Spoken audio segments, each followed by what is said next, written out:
Olá, bem-vindos a mais uma TPC da Diretoria de Ensino da região de Santo André. Essa TPC hoje foi realizada por mim, professora Tatiana, PEC de Língua Portuguesa, e pela professora Sandra, PEC dos anos iniciais. A nossa TPC hoje ela é voltada para a importância da fluência leitora em todas as fases da educação básica, com foco no ensino médio. Está ocorrendo a TPC também nos anos iniciais e ensino fundamental anos finais do mesmo tema, porém com foco na avaliação da fluência leitora que vai ocorrer agora entre o final de agosto e o início de setembro e contemplará alunos do segundo e terceiro ano dos anos iniciais e os alunos do sexto ano dos anos finais. Buscamos nessa formação ressaltar a relevância de formar estudantes que se desenvolvam como leitores fluentes e proficientes. Tá?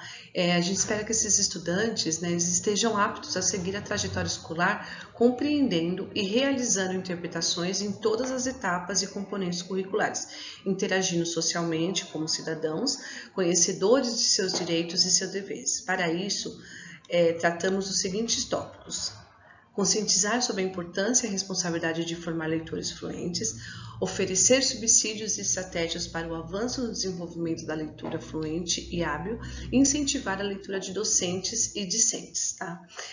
Lembrando que a gente vai passar um pouquinho também sobre quais são os níveis de leitores, só para vocês terem um pouco de noção do que está acontecendo nos anos iniciais e nos anos finais. Tá? Agora a professora Sandra ela vai trazer uma breve reflexão quanto a leitura pode ser prazerosa para todos nós, tanto alunos quanto professores.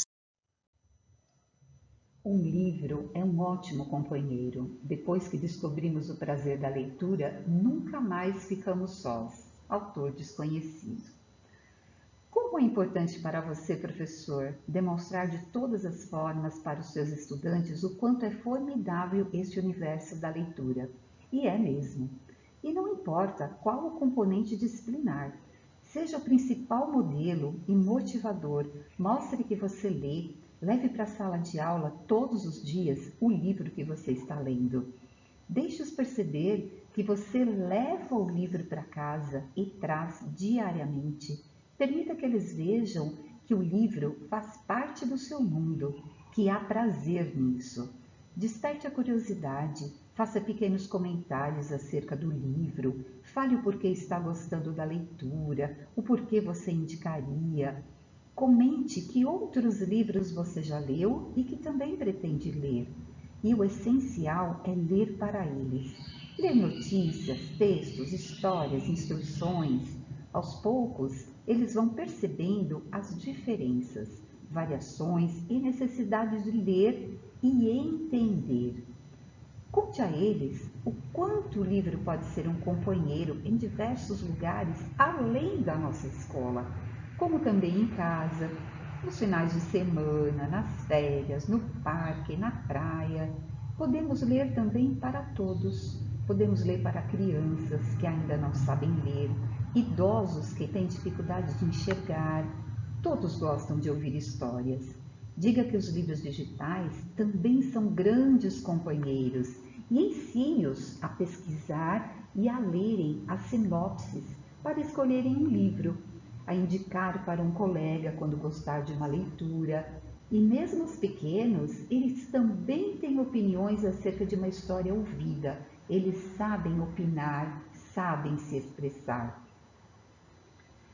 Professor, há muitas propostas de atividades que são bem aceitas pelos nossos estudantes e promovem bons resultados a partir da própria escolha deles. Por exemplo, um sarau, a sacola literária, grupos de leitura, clube de leitores, o cantinho da leitura com um espaço para que eles colhem post-its indicando a sua leitura, explicando por que gostaram, dramatizações, onde eles vivenciam a situação dos personagens de uma forma lúdica e com apresentações para outras turmas, para as famílias.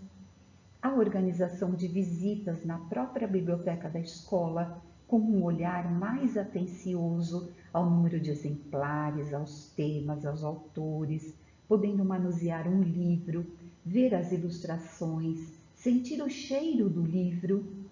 Olha quantas sensações diferentes que talvez o seu estudante nunca tenha experimentado. Mas se você, professor, conhece um escritor, convide-o para conhecer a sua escola, os estudantes. Esse contato é muito rico. Conversar com um escritor, saber da sua história de vida, suas inspirações para escrever, preparar uma entrevista, terem a oportunidade de pesquisar a biografia, sua origem, fatos sobre a vida e obra do autor dos livros que eles escolherem. E depois, organize também visitas em sites, editoras, livrarias, proporcione a escuta de um audiolivro, propõe a elaboração de uma lista de livros lidos por turma, criando desafios de leitura. São inúmeras as possibilidades para despertar o gosto pela leitura, o conhecer o livro, o descobrir esse novo universo. A gente sabe, né, que devemos trazer para a sala de aula o despertar pelo gosto da leitura. É importante isso. E todos os professores, todos os componentes curriculares podem e devem trabalhar a leitura de forma agradável e criativa durante o ano. Não é responsabilidade apenas do professor de língua portuguesa, ou de literatura, ou de linguagens, né?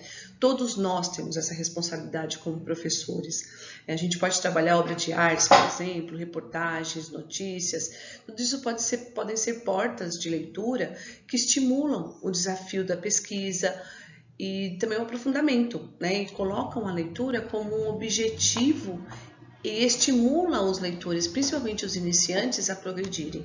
Mas a gente também não esquece daqueles que já são mais fluentes, né? Porque a gente tem que trabalhar com eles.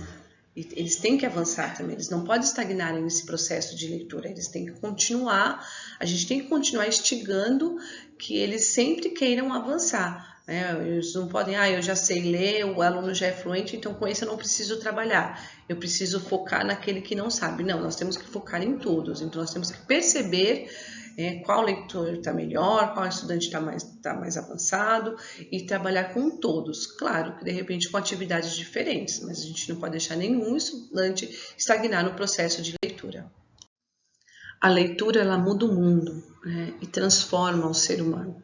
Isso é muito importante. Então, por isso que o processo de leitura é importantíssimo na escola, né? O processamento da leitura, a compreensão da leitura, os níveis, o aluno tem que passar por todos os níveis de leitura. Ele tem que chegar no nível de proficiente, né, antes de finalizar o ensino médio.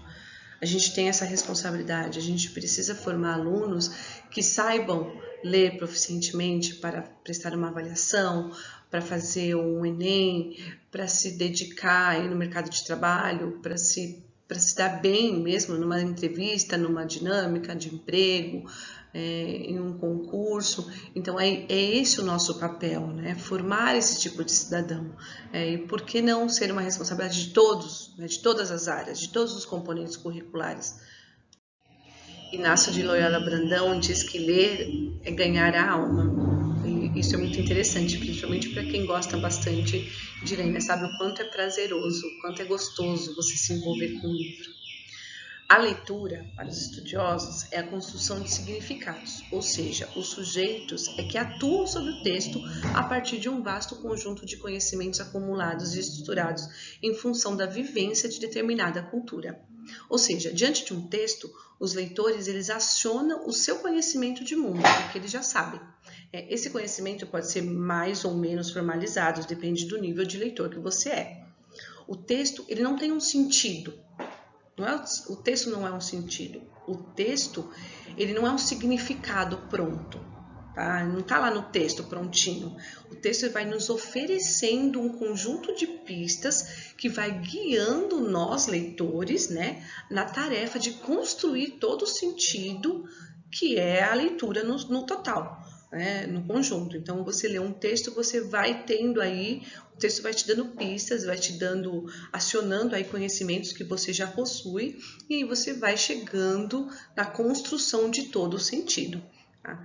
Só que nem toda leitura dentro de um texto é válida, né? Há algumas leituras que o texto não permite fazer, porque a gente não encontra fundamentação suficiente, ou seja, eu li, eu entendi dessa forma, ponto final. Não, tem coisa que não tem fundamentação para sustentar. Agora, para que a gente consiga desenvolver e instigar essa construção de sentido, a gente pode solicitar, por exemplo, que os alunos fundamentem as leituras feitas, isso principalmente no ensino médio, né? Uma tarefa que a gente pode pedir para o nosso aluno.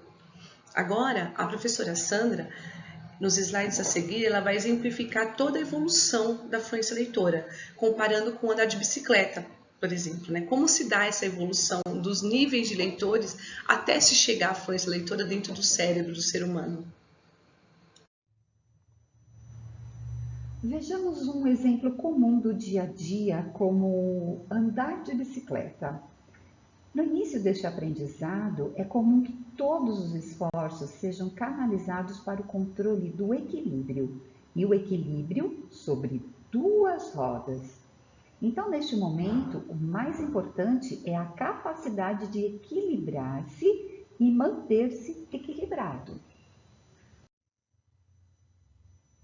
Num segundo e imediato momento, a preocupação será em relação ao corpo inteiro, braços, tronco e pernas.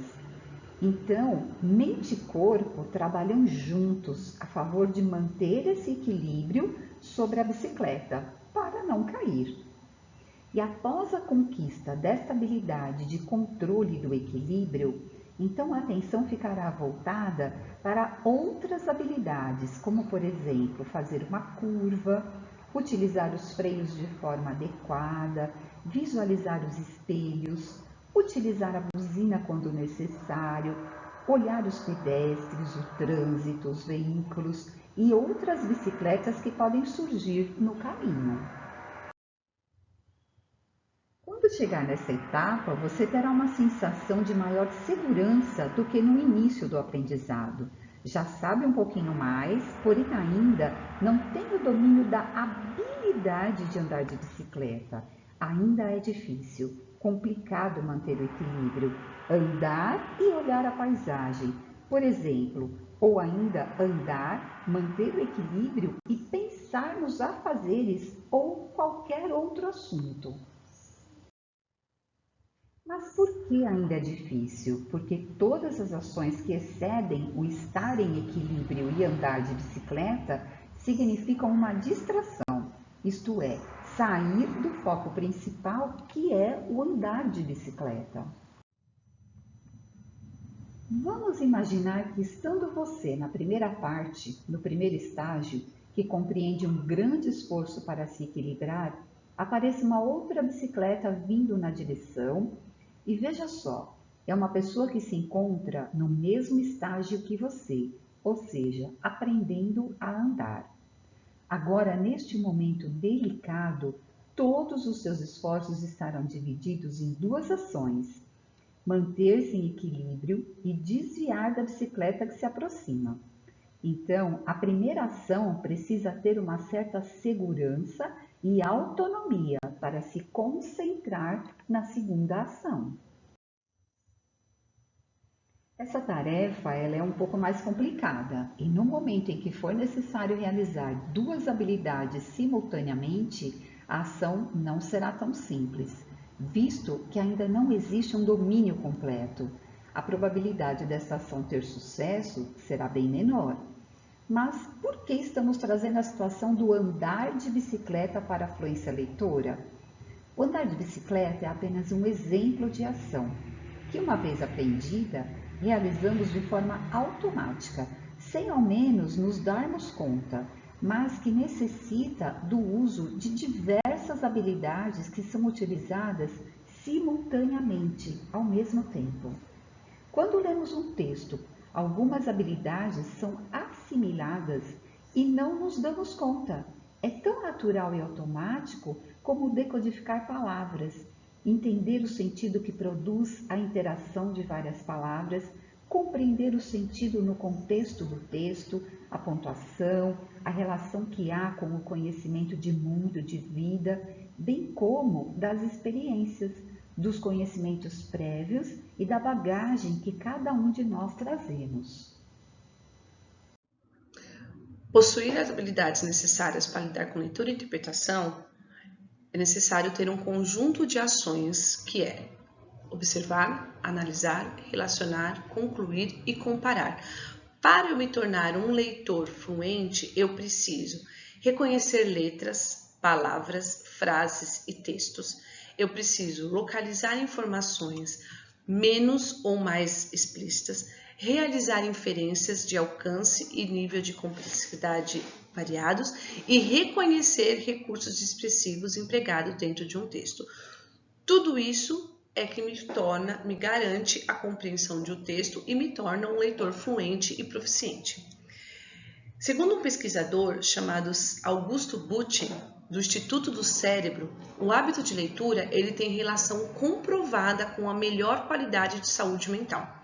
A leitura, por ela envolver imaginação, mentalização, antecipação e aprendizagem, né? Porque você está lendo, você sempre está aprendendo coisas novas, uma palavra, uma informação, você sempre aprende quando você lê, ela funciona como um exercício para o cérebro do ser humano. Tá? Porque apesar do cérebro não ser um músculo, ele precisa ser estimulado. E quanto mais você estimula o seu cérebro, mais redes de conexões ele vai se formando e mais forte ele fica. Tá? Ou seja, o seu cérebro é como se fosse a palma da minha mão. Né? Conforme ele está aqui, ó, você não está vendo quase nada, ele está liso. Conforme você vai lendo, é como se ele vai ficando forte, tá vendo? Ó, as linhas aparecendo. Então, conforme você vai lendo, mais forte ele vai ficando, mais musculoso ele vai ficando, né? E aí ele vai formando as redes que vão se formando, elas vão deixando o cérebro mais forte. Então, por isso que você tem que estimular. Quanto mais você estimula, mais forte ele vai ficando. Mais redes se formam, mais forte ele fica. No ato da leitura, por exemplo, o cérebro tem um papel fundamental, porque ele processa a informação através de uma rede que associa partes distantes e elas vão interagindo. Por isso que essas conexões elas vão se multiplicando conforme você lê, né? Conforme você estimula o seu cérebro. Antes de a gente falar desse slide, eu vou voltar um pouquinho quais são os níveis de leitor, tá? Segundo a avaliação aí de fluência leitora, os resultados que ela dá para a escola. Tá? A gente tem aí o leitor, pré-leitor, né? Que é aquele que possui uma dificuldade muito grande na decifração do que está escrito. A gente tem o leitor iniciante, que é aquele que já venceu os desafios da decodificação, mas ele ainda tem aí uma certa... um baixo rendimento na leitura, ele lê silabado, ele lê com pouca velocidade, ele lê muito devagar. E por fim a gente tem o leitor fluente, que é aquele que lê já de modo automático. Tá? Ele realiza a leitura sem fazer grandes tropeços. Tá? Para que a gente chegue nesse leitor fluente e alcance a proficiência, a gente precisa passar aí por alguns processos. Vamos entender aí, tentar compreender um pouquinho. Aqui a gente tem um modelo de multiplicativo de leitura, que a gente chama. Então, a gente tem aí, o que significa isso? Para que o meu aluno consiga a compreensão leitora, que é o resultado final, ele precisa ter a identificação de palavra vezes a linguagem oral. Então, se eu tenho, o aluno identifica a palavra, ele também compreende a linguagem oral, eu tenho aí um produto final, né? A compreensão leitora, que é o meu resultado, a minha soma, satisfatório. Se um dos dois aí eu não tenho, falhou nesse processo, eu tenho um resultado final comprometido. Então, assim, eu preciso de ter esses dois elementos fluentes na minha memória, no meu cérebro, identificar as palavras e a linguagem oral, para que eu consiga compreender a leitura. É isso que torna um estudante fluente. Nesse slide aqui, nesse exemplo, a gente tem um estudante que identifica as palavras, mas a oralidade dele é prejudicada, ele não compreende a linguagem oral, né? Ele não consegue ler com fluência. Então, eu tenho a minha compreensão leitora prejudicada, né? Então, ele não é proficiente, ele não entra num aluno fluente e proficiente. Então, se qualquer elemento desse processo falhar, o resultado final não vai ser satisfatório, não vai ser bom. O processo de automatização da decodificação é essencial para a compreensão dos textos escritos. A decodificação ela precisa estar consolidada para que a gente possa, né, o aluno, o estudante possa avançar no desenvolvimento da leitura fluente e hábil. Segundo um escritor chamado Rasinski, o esforço cognitivo deve ser voltado para as estratégias de construção de sentido e no texto, não na decodificação de palavras. A palavra escrita é a gaiola do som. Ler é libertar a palavra que estava enclausurada no papel. Palavras gostam de voar e ecoar o eco de seu pleno sentido sonoro. Quem disse isso foi Vado, um compositor alagoano. Ouvir a leitura do estudante possibilita averiguar se ele leu de forma precisa, expressiva e com velocidade. É a partir dessa atividade que o professor sabe o nível de proficiência. Então, nós professores precisamos instigar nosso aluno a ler, principalmente a ler em voz alta. A leitura oralizada nos ajuda a entender o que falta para esse estudante alcançar a proficiência. E quando os alunos ouvem a si mesmo e ao colega, eles percebem a prosódia, a entonação do texto, as pausas, as coerências, se eles estão lendo bem, eles comparam. Então, isso é muito importante. É importante saber o nível em que estão nossos estudantes, tá? Para que nós, professores, consigamos planejar ações pedagógicas eficazes e eficientes. Então, aquilo que eu falei desde o início. Eu sei que eu tenho um grupo de estudante que já é proficiente, que já é fluente, mas a gente vai ter em todas as turmas um grupo de estudante, alguns estudantes, e que seja um que não é. A gente tem que trabalhar, mas tem que trabalhar com todos. Eu não posso focar só naquele que não é e esquecer os que já são, né? Ou, como a maioria já é muito fluente, eu vou trabalhar só com eles e vou esquecer o que não é. Não, a gente tem que trabalhar com todos. Por isso que o planejamento de ações pedagógicas é muito importante nesse processo. A fluência, ela é importante para o desenvolvimento do estudante, do ser humano, do cidadão, não só a fluência, como também a proficiência leitora. Tanto a fluência quanto a proficiência, ela vai se dando aos poucos, conforme o avanço dos estudantes. À medida em que ele lê e que ele supera os seus tropeços e os seus esforços e toda a energia estão focados na compreensão, ele se tornou um aluno fluente, tá? Um leitor fluente. Então, nós precisamos formar leitores que compreendem o texto e que possuem a capacidade de extrair o sentido daquilo que foi lido, conectando com os seus conhecimentos prévios de mundo, tá? Todo aluno tem um conhecimento, então a gente tem que saber fazer que o aluno consiga fazer essa conexão, né, daquilo que ele está lendo com aquilo que ele já sabe. A gente vai apresentar aqui alguns dados, né, que, a meu ver, são bem preocupantes. Segundo o PISA, PISA é o maior estudo sobre educação no mundo. O Brasil possui baixa proficiência em leitura, matemática e ciência. Isso foi uma comparação feita com outros 78 países. Então, o Brasil está abaixo de 78 países no mundo. De acordo com os resultados da Prova Brasil e do SAEB, que avaliam a competência leitora dos estudantes brasileiros de 5º ao 9º ano do ensino fundamental e alunos do 3º ano do ensino médio, menos de 1/3 dos alunos alcança o nível adequado de leitura para a prova. Tá? Em 2016, a Avaliação Nacional de Alfabetização constatou que apenas 54,73% dos estudantes de 3º ano poderiam ser considerados fluentes. Gente, se um aluno, quando ele chega na etapa final da educação básica, ele ainda não alcançou um nível adequado de fluência, todo o aprendizado desse aluno está comprometido. Como que nós, professores, conseguimos seguir com as habilidades do currículo, né, se falta o essencial para esse aluno, a proficiência na leitura? E como se ensina matemática, história, química, geografia, filosofia ou qualquer outra área do conhecimento se o nosso aluno estagnou ali no processo da competência leitora, no processo basicamente de alfabetização, né? Isso é muito preocupante.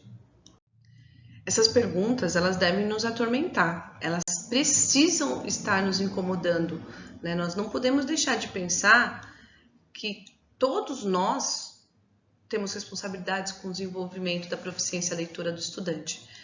Vocês sabiam que nas questões de interpretação de texto dos diferentes tipos de exames, como Prova Brasil, SAEB, Enem, vestibulares, alguns concursos públicos, o que se deseja avaliar é se o candidato desenvolveu a competência leitora necessária para ocupar a vaga, o cargo que ele está disputando?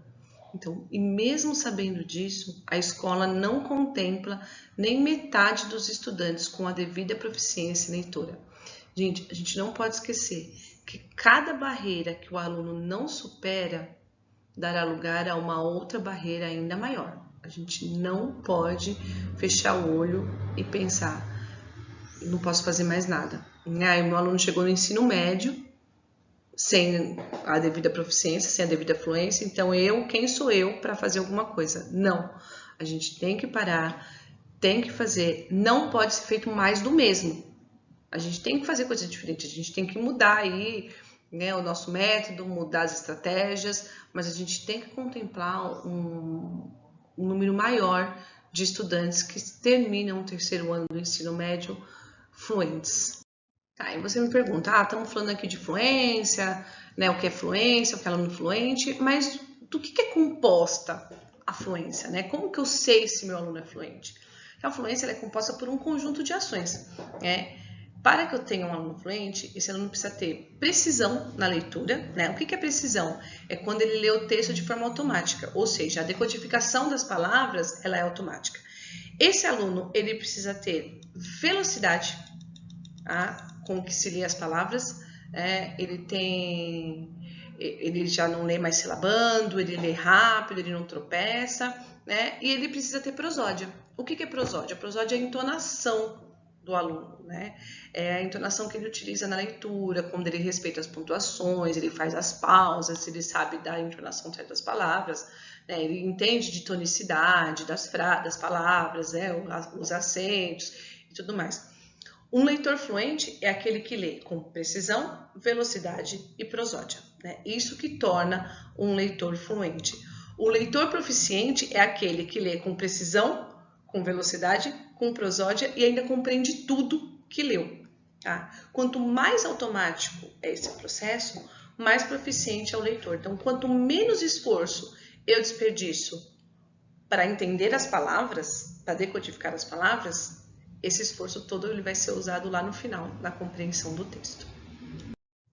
A gente tem aqui um trecho de um texto, né, da Universidade de Cambridge, que ele é utilizado em até algumas avaliações de fluência leitora. De acordo com uma pesquisa da Universidade de Cambridge, não importa a ordem em que as letras em uma palavra estão. A única coisa importante é que a primeira e a última letras estejam no lugar certo. O resto pode estar uma total bagunça e você ainda poderá ler sem problema. Isto porque a mente humana não lê cada letra individualmente, mas a palavra como um todo. Um leitor experiente, ele lê esse texto sem dificuldade alguma, mesmo que as palavras as letras estejam todas misturadas, né? A gente mantém aí a primeira e a última em seus lugares e dessa forma o nosso cérebro é capaz de decodificar as palavras. Ou seja, o leitor fluente ele já possui um conjunto de estratégias cognitivas e metacognitivas para ler esse texto. Ele já desenvolveu habilidades linguísticas que são acionadas automaticamente a hora que eu olho aí para o texto, tá? O leitor fluente, ele consegue fazer um elo entre a decodificação e a compreensão, né? Além de ele ler com velocidade, com prosódia e com precisão, ele consegue fazer esse entendimento do texto sem inferência, mesmo as letras estando aí bagunçadas, né? Só tem a primeira e a última no seu lugar. Para melhor entendermos esse processo aí, esse processamento cerebral da compreensão da linguagem, a professora Sandra ela vai explicar um pouco sobre todo o processo, né, de que a gente chega na compreensão da leitura mediante um gráfico chamado gráfico de cordas. Através desse modelo chamado de gráfico de cordas, vemos as habilidades essenciais que se relacionam pelo reconhecimento das palavras e a compreensão da linguagem, com a devida importância da automatização. Isso quer dizer que a decodificação, como já vimos, a consciência fonológica precisam ser cada vez mais rápidas e automáticas. É o reconhecimento visual das palavras sem muito esforço. A energia despendida, ela deve estar voltada para o entendimento da linguagem. E este entendimento, ele vai abranger o conhecimento prévio de fatos, conceitos, do vocabulário, sentido das palavras, da sintaxe, construções, semântica, o sentido, o significado e morfologia, a estrutura, que são a estrutura, a configuração, a organização da língua, ao raciocínio verbal, que possibilita a realização de inferências, identificar o sentido de metáforas, símbolos e representações, e a partir desta velocidade alcançada, o leitor conseguirá direcionar toda a energia para o processo cognitivo na compreensão do texto e então caminhar para a leitura fluente. E nesse estágio, ele já ultrapassou a baixa fluência, que significa pouca compreensão daquilo que está sendo lido. Segundo os pesquisadores Melanie Kuhn e Steven Stoll, 2003, a atenção despendida em uma atividade é necessariamente atenção indisponível para outra. A gente já sabe o que é necessário para avançar no desenvolvimento de uma leitura fluente. Tá? É necessário o quê? Que o processo de decodificação esteja plenamente consolidado, né? Assim, a gente vai automatizar todos os processos de reconhecimento de palavras, a gente trabalha mais nos processos cognitivos envolvidos na compreensão do texto. Então, quando a gente percebe que um aluno não lê com fluência, a gente sabe que ele vai precisar de muita energia, ou toda a energia cerebral, para apenas decodificar as palavras, e assim ele acaba não tendo energia suficiente para entender o texto, né? Quanto maior a quantidade de energia despendida na decodificação, menos energia ele vai ter disponível para a compreensão, tá? A gente precisa então desenvolver o quê? A decodificação das palavras de forma automática, ok? É isso que a gente precisa. A gente precisa destacar que quando um leitor, né, quando a gente percebe que o nosso aluno não consegue realizar a compreensão daquilo que está sendo lido, o que a gente deve fazer? Oferecer novamente a mesma leitura, só que em partes menores. Então, se eu tenho, no caso de um texto, eu vou oferecer o quê? Frases, né? Porque daí, assim, ele lendo em pedaços menores, ele vai conseguindo ativar esse processo, ele vai conseguindo, é como se ele estivesse fazendo um treino, ele está treinando para que ele consiga compreender o texto.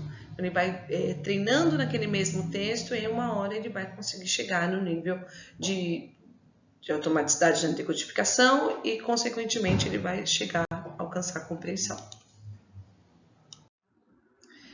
Quais são as estratégias, né, para o desenvolvimento da leitura fluente? Primeiro, a gente tem que pensar que os estudantes eles precisam de um modelo de leitor. E se espera que esse modelo seja você, professor, né? Pense que a modelagem de leitura de um adulto fluente é essencial para que o estudante desenvolva elementos técnicos da prosódia. Então, leia sempre em voz alta, tá? Faça leituras compartilhadas, vá incentivando os alunos a lerem de forma individualizadas, em grupo, promova rodas de leitura, explore diversos momentos de leitura com seus alunos e lembre-se de que a responsabilidade desse processo em sala de aula é de todos os professores. O professor deve ser um modelo para o seu aluno. E a gente vai deixar aqui uns exemplos de atividades, né, para vocês desenvolverem com os alunos. Pensem que as atividades de leitura para a fluência, elas não se relacionam com atividades que o aluno precisa decorar textos, não. As atividades, né, para a gente desenvolver a fluência do leitor e instigar os que já são fluentes a melhorarem, elas precisam ser atividades em que a leitura seja o foco, a proposta central da atividade, tá? Então, por exemplo, eu posso criar um telejornal, explorando todos os aspectos prosódicos da notícia, né? Aí eu trabalho a entonação certa para determinadas notícias. Então, como dar uma notícia, né? Como instigar a curiosidade na hora que eu estou na notícia, fazer a manchete e tudo mais. Eu posso trabalhar leitura dramática, que também é chamado de teatro lido, né? Nesse tipo de atividade, o ensaio ele deve ocupar um lugar de destaque. Por quê? Porque uma vez, para que eu ensaie, é necessário eu ficar repetindo aquilo várias vezes, né? Para que eu possa apresentar. E aí, o ensaio é que vai atingir o propósito da fluência, né? E aí a intenção é que eu garanta a fluidez aí na minha leitura. Eu posso fazer um sarau, e aí no sarau, aconselho vocês a escolherem, né? Selecionar um único gênero, por exemplo, a poesia, contos. E a apresentação, ela pode ser uma apresentação de grupos, né, ou várias pessoas, ou individual, a gente pode fazer um evento na escola. Posso fazer uma roda de leitura, né, e na roda de leitura, normalmente eu vou estimular os alunos a falarem sobre o que já leram, sobre o que eles gostam, eles vão socializar as suas leituras, e aí é indispensável que você também, professor, participe deste momento, né? Que você fale das suas leituras, que você fale quanto você gosta de ler, dos livros que você gostou e tudo mais. Fazer leitura silenciosa também, mas sempre com orientação do professor. Então, o professor organize aí a turma para fazer leituras silenciosas de textos. Oriente a buscar informações, né, o que é essencial, a chamar atenção para algumas partes. E, por fim, né, o ideal é que os alunos socializem as leituras que eles fazem individual, né, que haja momentos em que o aluno ele lê o que ele gosta, ele faça leituras do que ele gosta.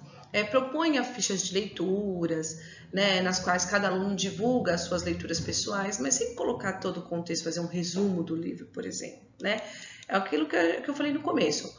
A leitura, ela tem que ser o foco, né, central dessa atividade. Então, o foco é ele ler, né, não ele escrever. Então, assim, não ficar pedindo resumos grandes, né? Mas ali colocar algumas informações, né? E que essas informações elas sirvam de engate para despertar a curiosidade dos outros alunos. O ideal é que o professor promova sempre uma relação positiva com a leitura e ofereça diversos tipos de leitura, né? Porque daí dessa forma os alunos eles vão se encaixando em determinados modelos, eles vão percebendo qual é o gosto, o que eles mais gostam, eles vão aprendendo a procurar o tipo de leitura que eles querem, né? A fazer uma melhor compreensão, a socializar. Quando ele socializa o que ele leu, ele está praticando aí a compreensão do texto, né? Porque eu só consigo socializar se eu entendi o que eu li. Se eu não entendi, eu não vou conseguir socializar. Então, isso é muito importante, né? Esqueça a escrita. O foco é a leitura, né, para essas atividades. No site do MEC, né, se vocês entrarem lá, vocês vão ver sobre o PNA, que é o Plano Nacional de Alfabetização. Esse plano foi criado em 2019 e, na época, ele foi criado com uma meta de tentar erradicar lá o analfabetismo até 2024. Claro que em 2009 não se contava aí com 2 anos pandêmicos, né, de pandemia, então eles vão ter que refazer aí, né, rever essa meta de até 2024, provavelmente. O Plano Nacional de Alfabetização, para eles, a fluência ela é desenvolvida em sala de aula, pelo incentivo à prática de leitura de textos em voz alta, individual e coletivamente, acrescida da modelagem da leitura fluente. E a modelagem, como a gente já falou, é de quem? É do professor. Né? O professor é o modelo de leitor fluente que o aluno tem mais vivamente, né? É na escola que ele tem mais contato com a leitura. Então, nós também precisamos pensar que o fato de ler muito não é suficiente, não é ficar lendo e fazendo o aluno repetir, reler, para ele compreender. É necessário o quê? É necessário a gente pensar no tipo de texto que a gente está passando, né? No vocabulário que a gente está oferecendo para o aluno, né? No tamanho de letra. Esses elementos, embora eles sejam essenciais no texto, eles também podem dificultar, depende do nível do meu leitor, a compreensão de um texto, tá? E o professor, ele precisa constantemente avaliar a competência leitora do aluno. Por que eu preciso avaliar isso? Para verificar até que ponto essas habilidades da leitura foram desenvolvidas durante toda a vida escolar.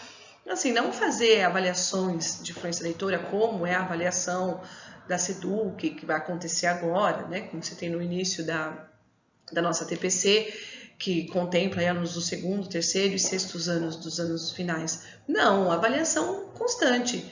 Ver o aluno lendo, ver como ele se desenvolve na leitura, né? Às vezes ele também não quer ler, a gente tem que dar o espaço, mas a gente tem que incentivar, né? Não é assim, não quero ler, então tá bom, não vou te chamar mais, nunca mais, você não precisa ler em nenhuma das minhas aulas. Não, eu vou sempre estar estimulando, vou chamando os outros, vou fazendo, vou tentar sempre ter relações positivas, né? Não posso obrigar neste momento, né? Se eu quero fazer esse desenvolvimento com o aluno, eu não vou obrigar, mas eu vou estimular. Isso é importante. E sempre avaliar.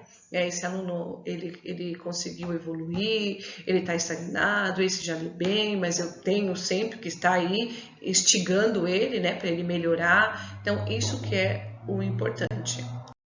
Qual a importância da leitura no ensino médio? Por que ela é tão importante no ensino médio? Na verdade, ela é importante em todas as fases da educação básica, né? Não só no ensino médio. Então, a gente não pode esquecer da importância dela em todas as etapas da escolarização. É que no ensino médio, a gente precisa ter imagina-se, espera-se que tenha um maior número de leitores fluentes. Então, a gente tem que criar atividades voltadas para desafiar esse estudante, tá? Então, eles já são fluentes, então a gente tem que desafiar. Então, as ações, elas têm que estar muito bem planejadas e elas têm que atender os estudantes mediante a todas as suas necessidades. Então, vai ter aquele que sabe mais, aquele que sabe menos. Então, essa TPC, ela foi criada nesse sentido, né? Da importância da gente continuar instigando esse aluno na fluência, né? Ele continuar sempre evoluindo, né? Não assim, eu já sei, parei. A literatura, ela tem apontado a leitura como uma das mais importantes habilidades cognitivas. O ato de ler é de fundamental importância para a inserção plena do indivíduo na sociedade. O leitor, ele tem que interagir com o texto. Segundo Bakhtin, em sua obra, ele acentua priorizar a leitura do texto e desenvolver habilidades de leitura em todas as aulas. E para isso, a gente deve utilizar textos que dialoguem entre si. Utilizar textos de diferentes épocas, de diferentes autores, a fim de que os estudantes eles possam fazer comparativos, eles podem compreender relações de cultura. É claro que se a gente está falando de alunos que já compreendem bem um texto, tá? Texto que consegue fazer uma relação entre culturas do presente e do passado. Então, isso é muito importante. Determinados autores, né, como que os temas mais comuns, principalmente um aluno no ensino médio que tem aí as aulas de literatura. Então, é muito importante que se explore diferentes contextos de leitura, diferentes textos, diferentes tipos de autores, diferentes gêneros textuais para o nosso aluno. E aí, assim, a gente vai desafiando os leitores fluentes, né?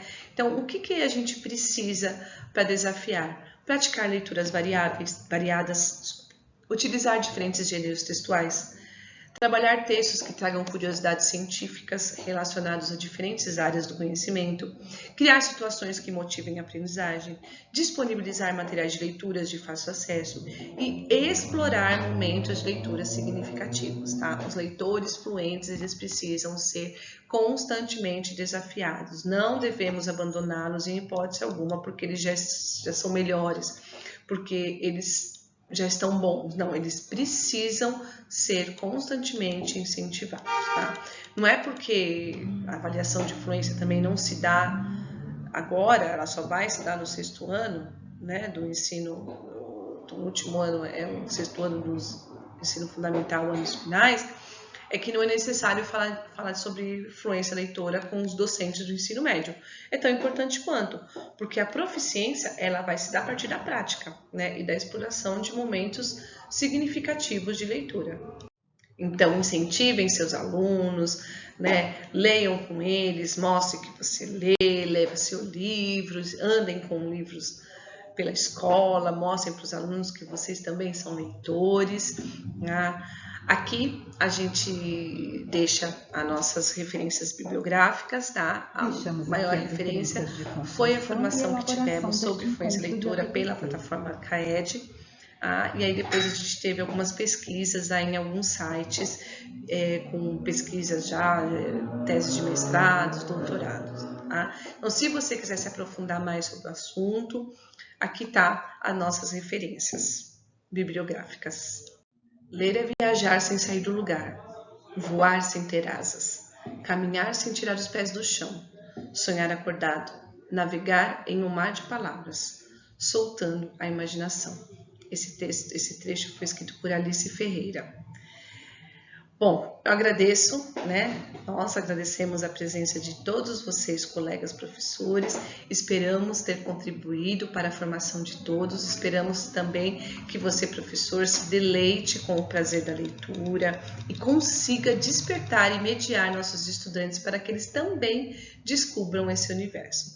Caso vocês desejem se aprofundar mais no assunto, né, das avaliações da fluência leitora, que acontecerá em breve aí na sua escola, entre em contato conosco do Núcleo Pedagógico, tanto eu, Tatiana, quanto a professora Sandra, né, a PEC Sandra, a gente vai te atender. Nós desejamos um bom dia a todos e um até breve.